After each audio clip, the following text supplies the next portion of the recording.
show Dreams, Passion and Your Hong Kong Story, where every time we bring before you amazing stories of inspirational people from this magnificent land, Hong Kong. Today we have the privilege of having with us a very eminent and versatile journalist and author. Let's meet Nouri Vittachi. Hello Nouri, and welcome to our show. Hello, nice to be here. So Nouri started his early journalistic career with Morning Telegraph in London, and from there he moved to Hong Kong, where he worked for SCMP for nearly 11 years. He published numerous articles on the Gossip Corner, 𝐼C and Spice Trader. Nouri thereafter transitioned to become a full-time author, and two of his books, The Feng Shui Detective and The Other Side of Story, have especially received a lot of acclaim. Nouri writes a lot of fiction and non-fiction and a lot of children's comics. Let's talk to Nouri and find out how his Hong Kong journey has been. Okay, Nouri, tell us about your early childhood and growing up days. Where are you from, and what excited you to become an author? Actually, I was born in Sri Lanka, and a civil war started pretty much at the same time. Okay. And yes, I always felt a bit guilty about that, but my parents assured me it wasn't my fault. It was just a coincidence of timing. So the Civil War got pretty heavy, and we actually had to leave the country. Okay. So in the 60s, we fled, ended up in UK, which is where I developed this British accent. Yes. So I went to school there, but always missed Asia, and after university was happy to come back to this side of the world. Yeah, but what excited you to go into journalism? Like growing up as a kid, were you always excited about writing? Right. Yes, my father was always in trouble, so we had to leave Sri Lanka because of something he wrote, and we had to leave like literally one dark night. In fact, I remember it well. He got a phone call from a source at the police who said, "On my way to arrest you. Why don't you make sure you're not at home?" And so he said, he put the phone down. He said, "Guys, we're going out for a walk. Put your shoes on." So we put my shoes, and then there's another call, and it was a contact in the government who said, "We've been ordered to confiscate your passports. Why don't you use them?" So my father said, "Okay guys, pack your toys. We're going on a journey." So got in the car and went to the airport and left Sri Lanka, and didn't come back for many years after that. Okay. So I mean, there were men with guns following my father around, and I remember thinking as a kid, wow, my dad wrote something in the newspaper, and now men with guns are following us around. This is very cool. Wow. But yeah, probably my mother didn't think it was very cool, but from a kid's point of view it was cool. Yeah. So were you always into writing as a child? Were you always a great writer? No, I was not particularly a good student, but I was always inspired. By my father, who managed to change the world with his writing. He got an award for investigative journalism, one of the first in Asia, I think. So that was inspiring. And then, of course, as a typical Asian nerd, I was always had my face in a book. I'm sure you were the same. Yes. So and books like The Hobbit, I remember, was a big influence. C.S. Lewis, books that take you to another world. Right. So mostly fiction or magical fiction. Yeah. So I loved fiction of all sorts, and even when we end up in UK, I didn't fit very well with the other kids. Okay. Again, I was just always in a book. I wasn't interested in football or politics, the things that the British people were interested in. Right. So, and how did you tell us a little bit about your early career in the UK? Yeah. I found out that I had a little talent for digging under the surface of stories. So that got me into Fleet Street. In the old days, all the UK newspapers were in one part of London called Fleet Street, and I worked for the tabloid newspapers. Even things like the News of the World and the Daily Mirror, and these were really very cheeky newspapers. You know, they literally had men with cameras in trees outside the homes of celebrities to see who was going in and out. You know, fortunately, I was on the writing side, not the paparazzi side. Yeah, not on the photographer side, so I didn't have to sit on a tree. But yes, but you know, there's a lot of criticism of that sort of tabloid journalism. But on the good side, they managed to make the news interesting. Yes, of course. And they do get scoops. Yeah. So yeah, if you keep that morality, then that can be very good journalism. Unfortunately, most of them drifted over the line, right, and started being just violating people's privacy for profit. And that I thought, okay, that's not cool. You don't want to do any of that. Okay. So did that motivate you to move to Hong Kong? Like, what exactly made you move to Hong Kong? Yes. Actually, it was an accident. Okay. So I married a beautiful English girl, and we decided to go on a round the world honeymoon. Halfway around the world, we stopped in Hong Kong and just fell in love with the place. Wow. And we just abandoned. Well, we just decided to continue the honeymoon indefinitely. Okay. And so this is the 34th year of our honeymoon. Wow. And our wedding presents are still untouched. Wow. Back in the UK, waiting for our return from honeymoon. The longest honeymoon in history. Wow, wow. I'm sure Hong Kong has all the attraction to catch the honeymooners. So when you came to Hong Kong, when did you start working for SCMP? Was it right away, or you gave yourself some time before you joined SCMP? I worked for various different magazines and things, and then the South China Morning Post had a gossip column, which was kind of faltering a bit. It didn't have anybody who could dig under the surface, and I thought, okay, I'm good at that. That's my special talent. So so I took that over, and it soon became a very popular daily column. I was getting more mail than the entire reporting staff put together.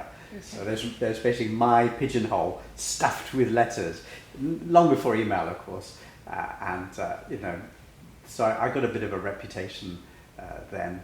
I mean, I had an advantage because working for the tabloids in the UK, they teach you all sorts of tricks to get to celebrities that I still knew, and they didn't have those tricks here. So I had an advantage. I mean, just to give you an example, I used to always phone people at lunchtime, and in the middle of lunchtime, because celebrities, top business people, top government officials, they nearly always have two secretaries or two assistants.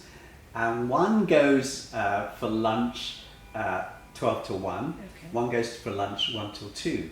So I always called at 1 minute to 1.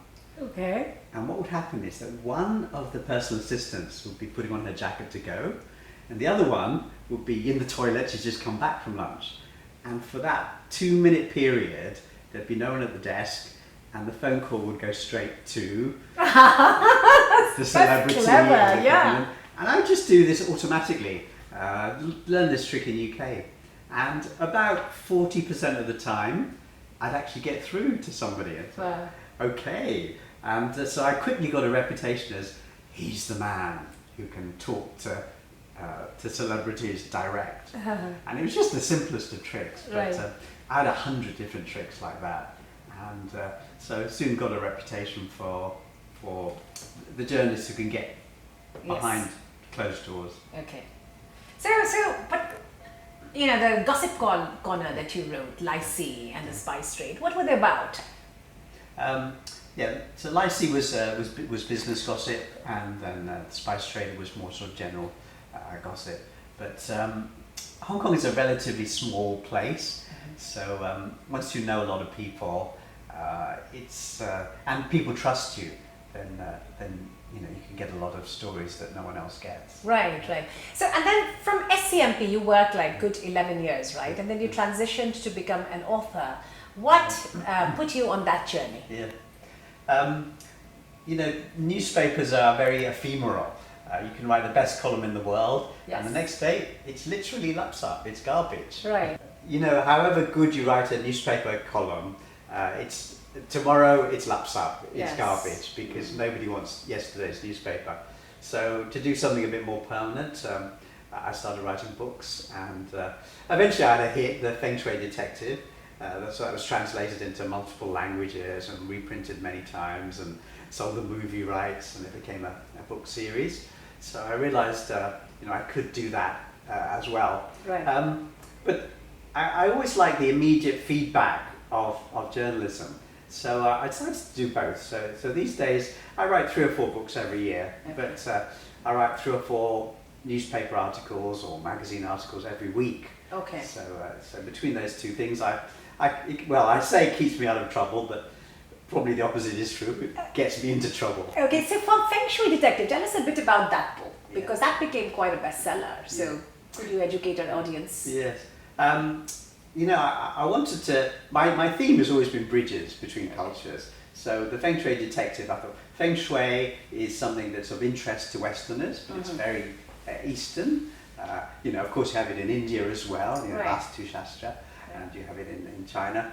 So I did a book about something very real, which is that when there's a murder or a rape in Asia, you know, you call the police to check the fingerprints, but you also call the Feng Shui master to come and check the vibrations, How interesting. and Okay. make sure that the negative energy is gone. So I thought, what would happen if the Feng Shui master caught the bad guy before the police chief did? So it became a race between the police and the Feng Shui master. And so I gave him a Western assistant so that it would introduce Eastern ways of thinking to Western audiences as they tried to learn about each other.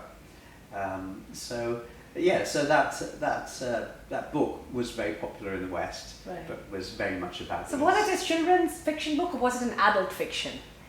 It was an adult. Technically, it was a book for adults, but you know, I keep the sex and violence level low. Okay. So quite popular in schools as So well. you were very well known for writing even children fiction and non-fiction, right? Yes, So have you yes. written books on that genre as well?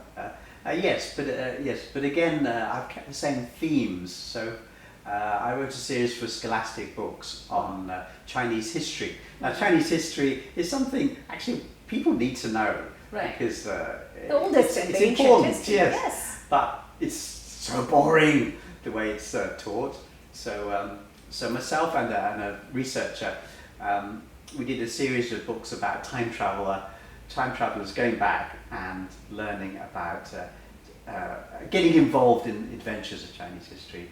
So there's so many cool stories. I mean, one example is, so you know, pirates go around taking treasure from different countries. So China had a pirate who we call the reverse pirate, who went around the world giving away treasure Okay. to people. And I thought, that's such a cool story, a true story. Yeah. So we did a story about the reverse pirate, and so on. All true stories from Chinese history. Very interesting. And your book, The Other Side of Story, recently won a lot of publicity, a lot of criticism, because it does talk about Hong Kong protests, and you do say that, you know, CIA and a couple of other organizations are behind that.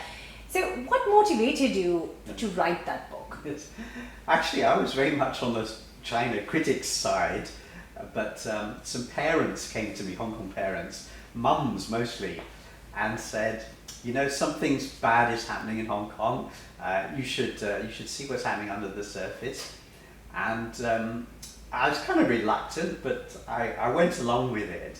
And then we discovered all these accounts of money coming into Hong Kong to be used. I mean, like, you know, hundreds of millions of dollars, and coming from the West and just disappearing into Hong Kong.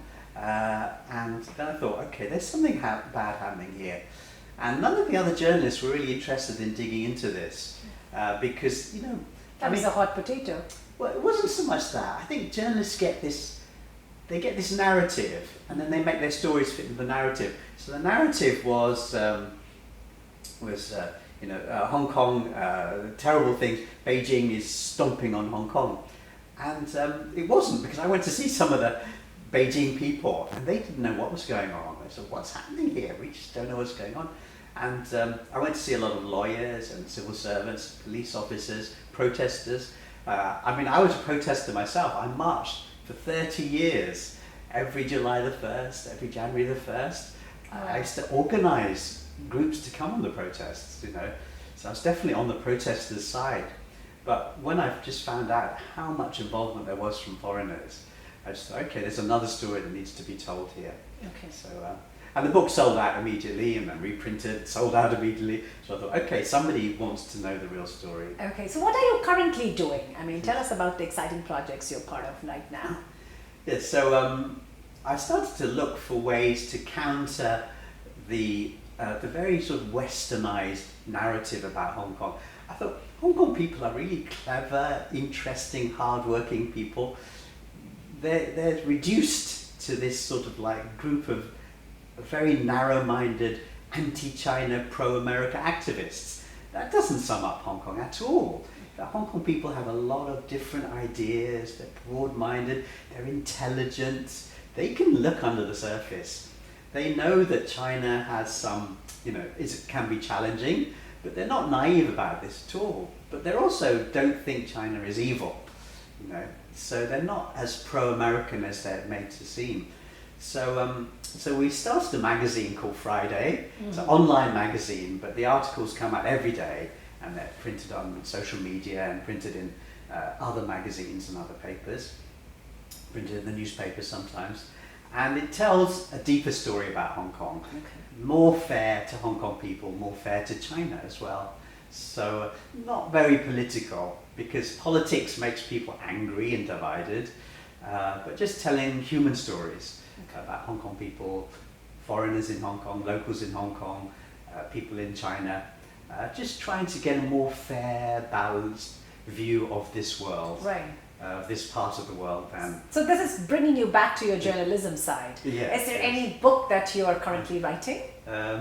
I continue with books.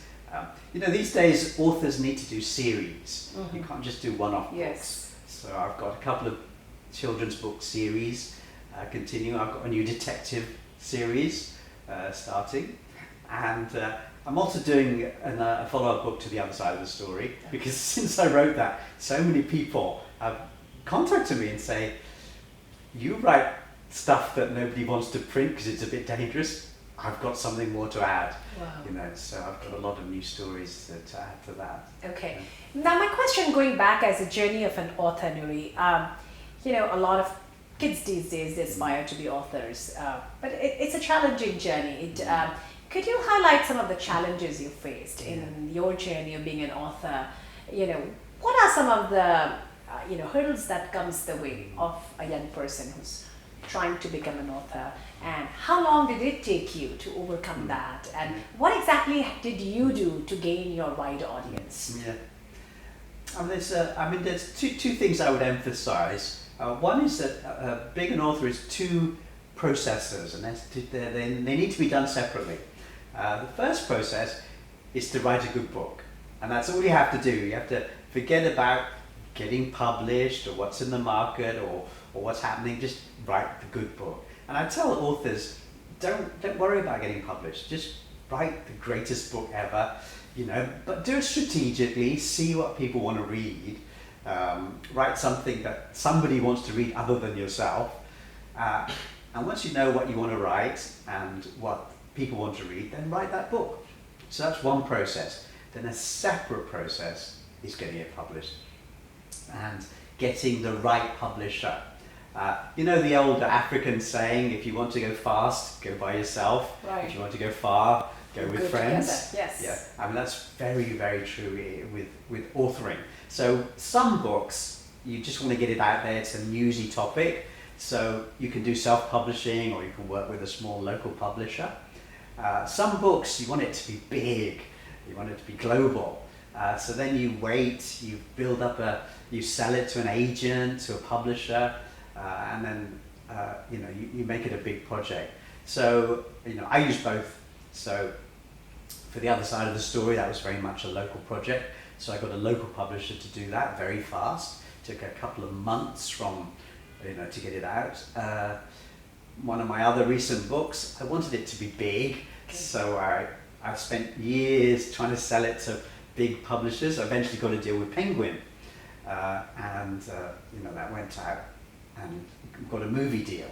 So that's the big option and the local option. So and of course there's all the options in between. Right. So how long did it take you to, from the start of your book to get your big audience? How long was the journey? You mean to becoming an author? Yeah. Oh, people say it's very hard to get books published. Actually, it's not that difficult. It's hard because everybody sends their books to London or New York, right, where the big publishing companies are. I would say don't bother. Start local. So it's not difficult to get a book published in Hong Kong or in Asia or to be a #1 bestseller in Australia or Singapore. Yeah. So aim to be a success in this part of the world first, and then it'll get reprinted in UK or US or right, big countries. Okay. How has Hong Kong been for your professional and personal journey? All the different things that you have done. Oh, it's great. It's just a fantastic place and fantastic people. I mean, first, the people are amazing. They love new things. So, for example, if you start a new restaurant, everyone will try it out. If you write a book, people will read it and talk about it. So Hong Kong's got that sort of energy and interest that makes businesses work successfully. Yeah. So how was Hong Kong for your professional and your personal journey? Oh, it's been great. It's been great because I became a success as a journalist and an author here, and of course the competition's a bit less here than it would have been in London where I was before. And on a personal basis, it's great too because I love the people, I love the food, I love the culture. I love Hong Kong people so much. I adopted 3 of them. Wow, in Hong Kong? Yes, so my wife and I have 3 Chinese kids, and they're just the most gorgeous people ever. Oh, awesome. So, looking back in your journalistic career and your author journey, tell us about some of the challenges you faced, and is there anything you would have liked to do differently? Yeah. I mean, I made a lot of mistakes, certainly, because, journalists tend to be very, self-righteous people. They come in and they don't understand the culture. So, for example, nearly all foreign correspondents come in and assume, there's the Hong Kongers hate the Chinese and the Chinese hate the Hong Kongers and so on. And then eventually you learn, wait a minute, China is the most popular holiday destination. And, you meet Hong Kong women and they all go shopping in Shenzhen and so on. And so you think, okay, this is a bit more complex than I thought. And as a young journalist, I got that all wrong. I just thought the evil red menace across the border, they're bad guys and we're good guys. And then I slowly learned that it's all much more complex than that. And in many ways, China is more capitalistic than Hong Kong, which has a big social welfare function. So, yes, I've made 1,000 mistakes. If you really do learn from your mistakes, then, I've got 2 PhDs. So. Okay. Can you tell us, what do you have in store for you for the next 5 years? Where do you see yourself in the next 5 years? Right. I like to, I've got my superpower is having a big mouth. Okay. So I say things that other people don't want to say or are difficult to say. So people are constantly calling out saying, don't put my name on this, but I'm going to tell you something. So I think, okay, because they'll know that I'll put it out. It's dangerous information. And somebody will shout at me, write me nasty letters, send me death threats, okay, or tell me they're going to come to my house and beat me up. But I'm so used to that now that it no longer bothers me. And I know that probably they won't kill me. Okay. I'll continue to be the big mouth. Okay. All right, so are you ready for a rapid fire question round? Right. Yeah. That's getting to know Nouri's Hong Kong story in a bit more fun way.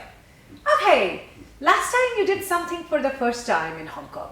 well, I'm always experimenting with bizarre foods. Okay. So yeah, I've been through the duck's tongues and the chicken feet, but a friend of mine's been trying to get me to eat the scorpions, which is a dish from Xi'an. Okay. But I haven't had my first scorpion yet. Okay. But will eventually be pushed to do that. Okay. Your favorite article from amongst all the articles, or your favorite book that you have written? All right. Well, the article that gets quoted the most was one about a psychotherapist who set up office in Hong Kong. This was about 15, 20 years ago. And there weren't any psychotherapists in Hong Kong at that time. So when he got his name card printed, they'd corrected the spelling to psycho the rapist. Okay. Instead of psychotherapist, psycho the rapist. Now that's a true story. Okay. And it just goes to show how in Hong Kong they'll do any service for you without asking awkward questions. Okay. If not an author, what would you have been? You know, I love children, so I'd have done something with childcare, I think. Perhaps been a children's clown or a junior school teacher. Your most favorite cultural activity of Hong Kong? Cultural activity. I mean, the Hong Kongs have some lovely habits that you don't see elsewhere. I mean, the older ones, one of the nice things the older ones do is they walk backwards. And it's great.